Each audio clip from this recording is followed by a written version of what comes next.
what is it that mid-career individuals specifically can do about building the right perception? There's a bunch of things that people can work on. Like, very often, like I said, again, people focus on, I was given these tasks.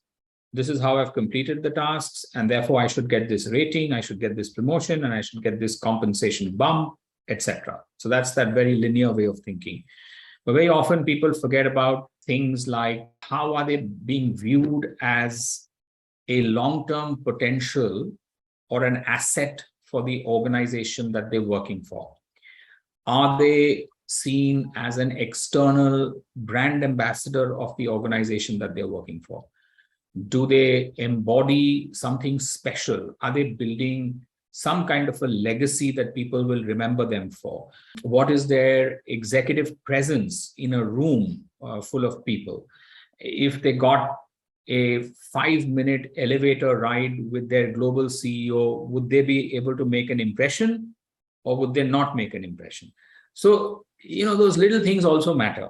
And again, not to say that can overcome the absence of performance or, wipe out the absence of potential.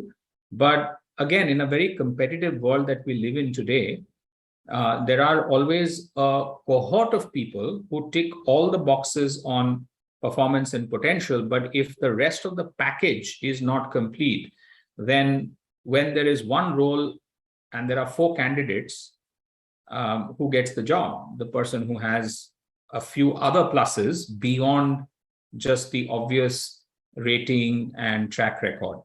And as the pyramid starts to narrow, that becomes a bigger discriminator, because, like I said, for every job, there are probably 5 very, very capable and competent candidates. So in the early part of one's career, you focus on more the 2 Ps we talked about, performance and, output and all of that. But as you move up the corporate ladder, coming across as a very solid, balanced individual, doing something which is beyond the call of their daily job and their remit. Very often people come to me and say, Sandeep, these are my KRAs and this is what I've done.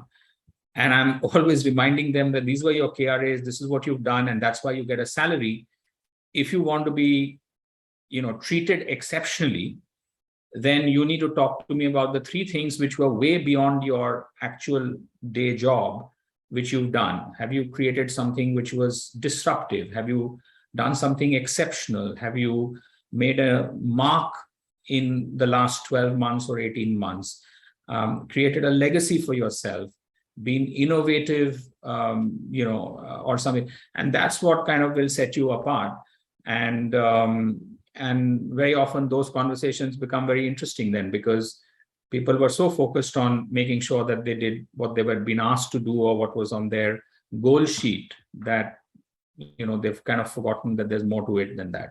And look, that outperformance needn't always be on very specific organizational metrics. There are a bunch of people who do work on, on the CSR front, on volunteering activities, on going, outside of work and also making an impact as individuals out there in society. And organizations take notice of some of that as well, because they're representing the organization and the brand in more ways than one.